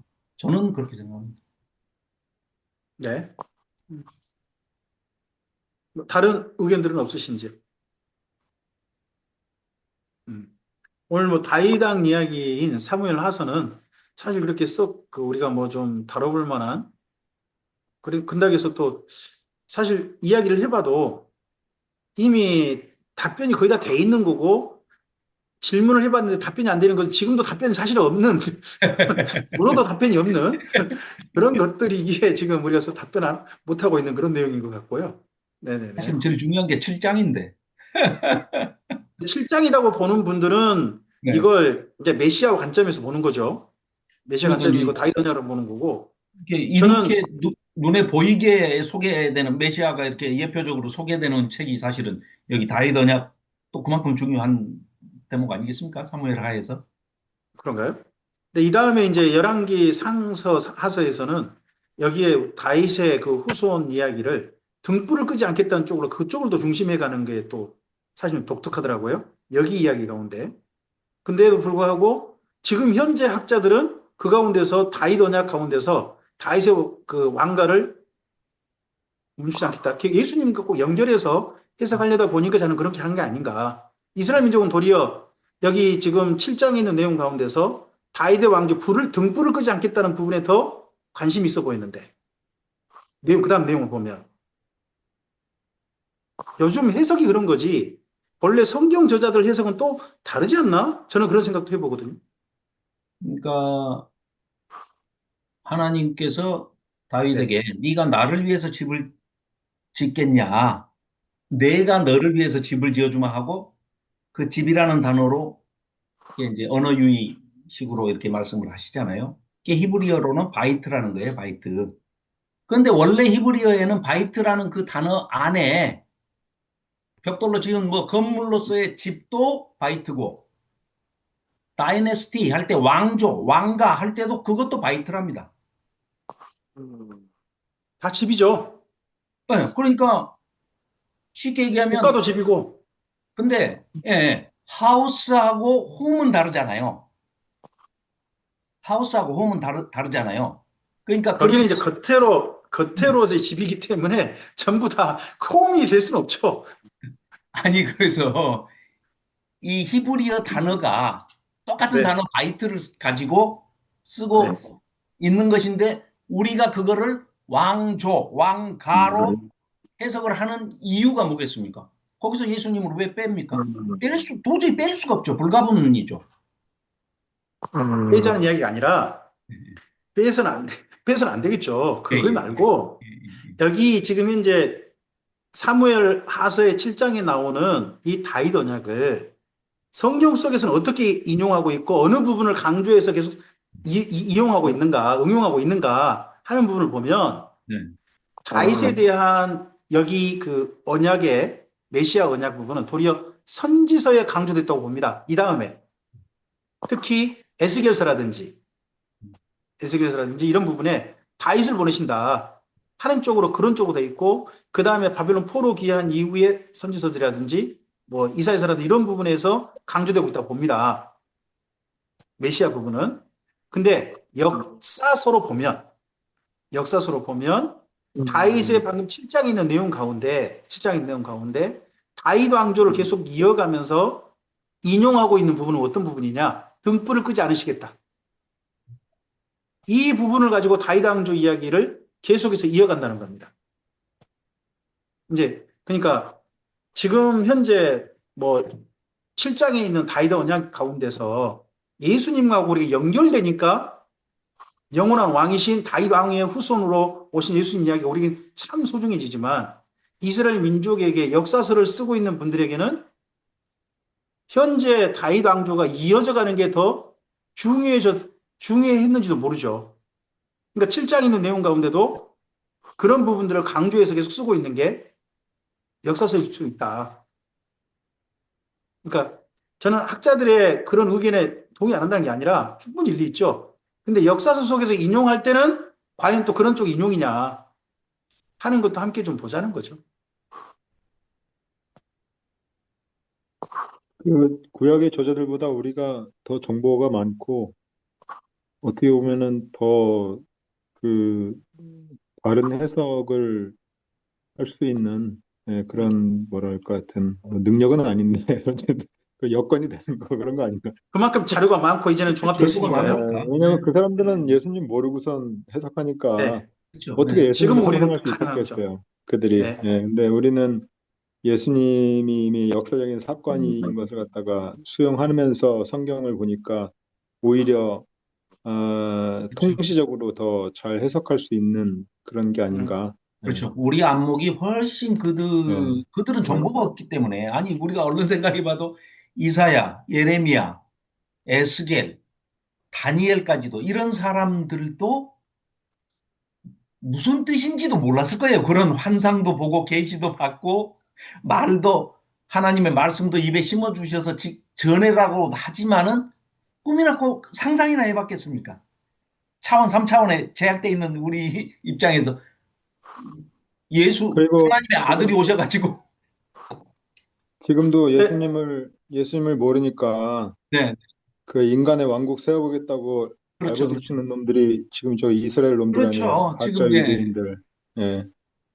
그러니까 이게 그들의 이 성경에 대한 어떤 그 성경 해석의 그 한계, 한계 내지는 그리고 오도 이 성경을 내지는 갖다가 그 예수님 없이 해석했을 때 얼마큼 인간이 악마화 될 수 있는가, 저는 그것까지도 오히려 지금 세상에서 보여준다고 봐요. 이렇게 네. 저도 잘 몰랐는데 무슨 이스라엘 군인들이 뭐 이렇게 수녀를 희롱하고 예수님 뭐 상을 갖다가 이렇게 수녀를 폭행하고 예, 모욕하고 예수님들 이런 거를 보면서 우리나라에 있는 또 이게 그 일부 사람들은 이스라엘이 또 이제 옛날 이스라엘 막 그 우리 편인이라고 생각을 하고 막 이런 환상이 좀 껴졌으면 좋겠는데 그러니까 말이에요. 어쨌든 간에 지금 유대인들이 하는 이런 일들이나 이런 것들을 봤을 때 예수님을 제외한 성경에 대한 해석이 얼마큼 사람을 오만하게 하고 얼마큼 사람을 폭력적이게 하고 얼마큼 온 인류를 갖다가 불행에 빠뜨릴 수 있는지 물론 이것은 이제 어떻게 보면 종말론적인 어떤 거라고 보면 다 하나님의 어떤 그런 그 계획 하에서 이제 이루어지는 거라고 보는데 뭐 어쨌든 간에 저들이 지금 또 다른 가룟 유다처럼 사용을 받고 있다. 이런 생각이 들어요. 네. 오늘 뭐 사무엘 하서는 뭐 토론 뭐 정리할 내용은 뭐 어떻게 보면 이미 어느 정도 정리 다 하고 계실 테니까 예. 이 정도 예. 마무리하고요. 저 짧게 하겠습니다. 혹시 오해가 있으실 것 같아서 다윗 언약 7장에 이제 그 다윗 언약의 중요성을 말씀을 드리다가 말았는데 사실은 다윗 언약에서 핵심적인 거는 메시아도 메시아지만 그거는 이제 뭐 우리에게 후대를 산 2000년 뒤에 우리에게 지금 해당하는 얘기라고 치고 그냥 본문만 가지고 누구나 구약 시대의 사람이건 또 예수님 오시기 전에 살았던 사람이건 이 사람들이 그 다윗 언약에서 받았을 그 하나님의 은혜와 은총은 첫 번째는 뭐 왕위를 그러니까 영원히 라는 그 영속성에 대해서 영원성에 대해서 물론 있겠지만 두 번째 얘기가 그 얘기 아닙니까? 모든 선지서에 다 등장하듯이 네가 이렇게 하면 내가 네 아버지가 되고 너는 내 아들이 될 거야. 이 얘기가 그대로 그러니까 뭐 하나님 너무너무 강조하시는 그 얘기가 거기 두 번째 그대로 다윗 언약에 들어있지 않습니까? 세 번째 혹시 너희들이 잘못하더라도 잘못할 건 정해져 있으니까 잘못하더라도 그 헷새들을 내가 걷어가지는 않겠다. 사실은 요 세 가지가 더 메시아는 그냥 구체화돼가지고 이제 우리는 메시아니까 알지만 우리는 2000년, 3000년 후의 사람이니까 알지만 이 다윗 언약 7장에 나와 있는 다윗 언약만 가지고도 그 세 가지 메시지만 가지고도 이 사람들 메시아를 모르는 사람들도 충분히 하나님께서 친히 다윗에게 이런 언약을 해주셨다. 창세기 12장에 또 아브라함한테 하셨던 그 아브라함 언약과 이때여서 이 사람들은 자기들의 조상이니까 자기들의 실질적인 현실 아닙니까? 그랬을 때 얼마나 큰 감격이 있었겠는가. 그점 그런 관점에서 이제 다윗 언약. 목사님, 그 긴급 질문 하나, 너희들이 잘못하더라도 헷새들을 걷어가지 않겠다가 여기 7장 몇 절에 근거하나? 예, 예, 예. 거기 있죠? 15절, 15절. 예. 15절 은총, 은총. 은총을 빼앗지 않겠다. 사울 네. 때처럼. 그렇게는 하지 않겠다. 사울처럼 그렇게는 안 하겠다. 잘못하겠다도 하고 그렇게 한 게 아니고 그냥 여기는 징계는 하겠다는 거잖아요. 예, 그렇죠. 그 대표 징계는 케이스로, 하지만 예. 네, 징계는 대표적인 하지만 케이스로 아예 다윗도 죄에 대해서는 용서하시지만 징계는 하시잖아요. 네. 하신 것처럼 14절에 15절, 14절, 예, 예. 그러니까 많이 제가 때릴 이제 뿐만. 지금 네, 이제 조 목사님 말씀이 이제 맞는 말씀인데 이제 자칫 그것을 그러니까 뭐 저는 이제 반대하는데 네, 네, 네. 그러니까 자칫 그것을 오해할 수도 있다. 대부분의 교회 다니는 사람들이 네, 네, 네. 뭐 내가 잘못해도 하나님은 햇새들 걷어가지 않아. 한 번 받은 구원은 백번 쳐도 괜찮아. 징계? 징계 받는 게 사랑이지. 어? 이게 의부자식이면은 징계 안 하시는데 하나님 자기 자식이니까 징계하시는 거지. 그 나는 무슨 수를 써서라도 나는 구원받아. 이런 식의 결론을 도출해내는 그렇죠. 사람들이 태반이잖아요. 네, 근데 왜곡시킬 수 있죠. 그거는 아니다라는 거지. 제가 네, 그렇죠. 지금 말씀하시는 거 보고 이것을 갖다가 네, 그렇게도 해석할 수 있으나 성경을 전반적으로 그러니까 이게 그 뭐 다른 성경의 어떤 다른 부분과의 어떤 조화로운 그런 번역을 하려면은 네. 때려 죽여도 은혜가 있다는 것이 아니라 그렇죠. 돌이킬 수 있는 기회를 주는 은혜 뭐 런 네. 것으로 해석을 해야 되지 않겠는가 그런 거. 예. 사실, 방금, 예, 네. 잘 읽어보면 이게 전부 조건절입니다. 사실은. 그래서, 저는 거기 15절이 네, 그 다음 16절과 연결된다고 보거든요. 네, 왜냐 그러면 이 다음에 그 인용되는 역사서에서 인용이 뭐냐 그러면 인용이 내 집에 등불을 끄지 않겠다는 걸로 인용이 돼요. 네, 네, 근데 네. 여기 그런 내용이 여기 7장에 없어요. 음. 등불이 7장에 없거든요. 문학적인 서사로 그렇게 표현을 한 근데 거죠. 그렇죠. 음. 근데 그 다음 내용 읽어보면 가령 한 군데 한번 좀 보실까요? 참고로 거기 열왕기상서 15장을 가보시면요. 15장 가보시면 거기 그 아비암이 왕위를 이어받죠. 1절이 보면요. 그죠? 네, 네, 네, 아비암 왕위를 이어받는데 근데 그가 악을 행했다는 거죠. 예, 거기 3절 악을 행했대요. 근데 네. 4절을 보시면 그의 하나님 여호와께서 다윗을 위하여 예루살렘에서 그에게 등불을, 등불을 주시되 그의 아들을 세워 뒤를 잇게 하사 예루살렘을 경고하게 하셨다. 예, 이게 등불을 주셨다는 표현이 거기에 앞서서 7장 있는 내용으로 연결해 보면 예, 왕위를 계속 잇게 해주는 거거든요. 그렇죠. 잇게 해주는 거. 그 왕위를 이은 사람이 구원받았다가 아니라 왕위를 계속 잇게 해주는 거. 그 음. 내용이 앞서서 거기 7장에 예. 은총과 뒤에 이어진 표현 15절과 관련됐다고 보거든요. 다 연결해야 한다고 봅니다. 따로 구분하는 게 그러니까 아니라. 개인의 구속사나 개인의 구원에 관한 얘기가 아니고 이거 은총 찾아보면 헤세드입니다. 원어가. 네, 네. 네네. 네. 그래서 이거는 하나님의 헤세드. 헤세드 안에 아가페와 피스티스가 헤세드 속에 들어있는 거죠. 그러니까 헤세드가 가장 포괄적인 개념이더라고요. 우리는 아가페가 가장인 줄 알았는데 아가페가 헤세드 속에 들어있는 속성 중에 하나일 뿐이지 하나님의 헤세드가 그러니까 우리가 말하는 하나님의 사랑이에요. 그 안에 아가페와 그 피스티스가 같이 들어있더라고요. 그들의 해석에 의하면. 일단 그건 나도 예, 별개로 예, 하고 그냥 두고요. 예. 하나님의 그 은총이 뭐냐? 은총, 헤세드. 여기 이제 7장에서 은총이 뭐냐? 네. 다윗 왕가가 조금 잘못해도 계속 왕위를 이어주겠다. 그렇죠. 이어가게 하겠다. 영원히 하는 그런 내용으로 보존시켜주고, 그다음 성취돼 간다는 거죠. 네, 역사 영원히 속에. 경고하게 해주겠다. 그렇게 이어지고 마지막에 근데 그게 끊기죠. 마지막 끊기는 데가 시드기야. 시드기야에서 시드기가 끝나죠. 끊겨요. 그런데도 불구 거기 심지어 거기서 끊긴 것처럼 이야기가 되어져요. 그리고 요야kim 때도 끊기는 것처럼 이야기가 되어져요. 근데 요야킨을 맨 마지막에 다시 37년 만에 옥에서 시키시고 풀어서 사면 복권. 그를 통해서 다시 시작하는 내용이 이어지죠. 그렇죠. 희미한 예. 등불이 꺼지지 않고 켜져 있다. 등불이 꺼지지 않는 내용이 이어지죠. 네, 그렇습니다.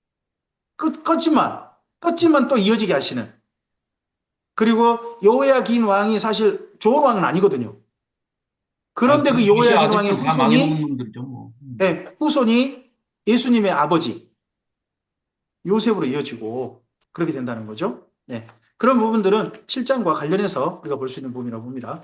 그러니까 자, 시드기야의 이름에서도 여호와 치드케누, 그러니까 야훼를 뒤로 보내가지고 체데카 야훼, 하나님은 공의의 하나님이시다 하는 그 이름이잖아요. 시드기야의 이름이. 그런데 거기 여호와 치드케누라고 얘기를 하면서 하나님은 실제로 공의의 하나님이신데 이름만 너는 우리의 하나님은 공의로우시다라는 이름을 가진 너는 어찌 이리 악하냐 했는데 그 시드기야도 등불을 끄지 않고 37년 만에 그 사면 복권을 시킨다는 그 등불, 꺼지지 않는 등불을 이렇게 보여주는 것이 이제 그게 이를테면 예레미야서에서 하는 얘기입니다. 시드기야는 등불이 꺼졌죠. 여호야김만, 아니, 여호야긴 이쪽이 이제 여호야 등이 김, 시드기야. 시드기야는 예. 시드기야는 여호야김과 같은 형제잖아요. 같은 그러니까 형제죠. 시드기야는 끊겨요. 여호아하스하고. 여호야 긴. 그렇죠. 긴 예, 예. 여호야긴. 야, 그쪽으로 근데, 가시. 그쪽으로 예, 여호야 이야기하셔야지. 치드케노는 시드기야 이름을 바꿔주면서 이제, 그 얘기를 예. 하는 거죠. 예, 예. 예. 네, 오늘 여기 사무엘하서는 이 정도로 서로 토론하는 걸로 하고 다음에 이어서는 그다음 이어서 이제 열왕기 상서로 가도록 하겠습니다. 열왕기 상서의 내용은 어떻게 좀 정리를 해볼까요? 먼저 솔로몬 왕 때까지만 할까요? 신수 목사님께서 정하셔야죠. 할지를 아, 하신 예. 분이 말씀하셔야죠. 아, 아, 알겠습니다. 네, 어디까지? 어디까지? 솔로몬까지를 해야지. 그 다음엔 아니니까. 네, 예. 네, 솔로몬까지 하겠습니다. 짧고, 솔로몬까지, 솔로몬까지. 짧고 분열왕국 굵게. 전까지. 네. 네. 어떻게 다음 주 하시겠습니까? 다음 그럼 주는 쉬십니까? 쉬시겠습니까? 다음 주요? 네. 별일 없으신 거죠? 네, 다음 주가 제가 다음 10일이니까. 주는요, 예. 사실은 좀 부탁을 드려보고 싶은데요. 다음 주에 길갈교회 성경 강좌예요. 네, 아, 네, 그러구나. 네. 길갈교회 성경 강좌에서 음, 거기 실시간 좀 하셔가지고 우리 카톡방에 좀 공유 좀 해주시라 좀 어, 이야기하고 싶어요. 18일부터죠? 맞아요. 18일부터. 네. 월요일부터? 네, 네, 18일. 18일부터니까 며칠인가요? 월요일부터 5일, 금요일까지잖아요. 5일이죠, 5일. 5일이에요? 네. 5일간이니까 음, 거기 저녁에 화요일 저녁에는 우리가 이렇게 모이는 거 대신에 네, 네, 실시간 네. 올려주시라고 하셔서 우리 음, 계시는 곳에서 거기 네, 강좌 네. 참여하는 것으로 함께 좀 동역하셨으면 어떨까 싶어요. 다음 주에 네. 3주간 음. 신 네, 목사님 네. 좋으시죠? 네, 네, 뭐 좀, 좋습니다, 좋습니다. 예. 또 이렇게 하다 아, 좋아가지고 까먹어가지고 또 까먹을 수 있어요. 다음 주는 그래서 제가 아무튼 거기 하존사님께 부탁을 좀 드려볼까 싶어요. 그래서 네. 영상을 조금 좀 실시간 공유 좀 해주시라. 네, 좀 말씀 한번 드려볼게요. 그래서 된다면 다음 주 모임은 거기 참여하는 걸로 우리가 좀 대신에 했으면 합니다. 네. 좀 대신에 계신 곳에서 그 길갈교회 그 모임에 뭐 그게 실시간 스트리밍이든 아니면 뭐 여기 줌이든 함께 적극적으로 좀 동참해 주셨으면 감사하겠습니다. 그래서 모임을 한 주간 그 다음으로 하겠습니다. 네. 네, 어떻겠습니까? 네, 좋습니다. 네. 그러면 그 다음 모임이 며칠 됩니까? 26일이네. 26일인가요? 네. 네. 26일 날 신유소 목사님께서 열왕기 상서 1장부터 11장까지가 되겠네요. 네, 그러면 11장까지 하겠습니다. 네. 예. 음. 열왕기 상서 1장부터 11장까지 발제하시고 우리가 함께 서로 토론하시고 정리하시는 걸로 하겠습니다. 네네네. 네. 오늘 모임 전체를 마무리하면서 한 분이 기도해 주셨으면 좋겠습니다. 정동수 목사님 아마 저 사모님 때문에 지금 나가신 것 같고요. 자리에서 안 계신 것 같고 이고민 목사님 자리 계십니까? 이고민 목사님도 안 계신 것 같고 윤양숙 목사님 자리 계시죠?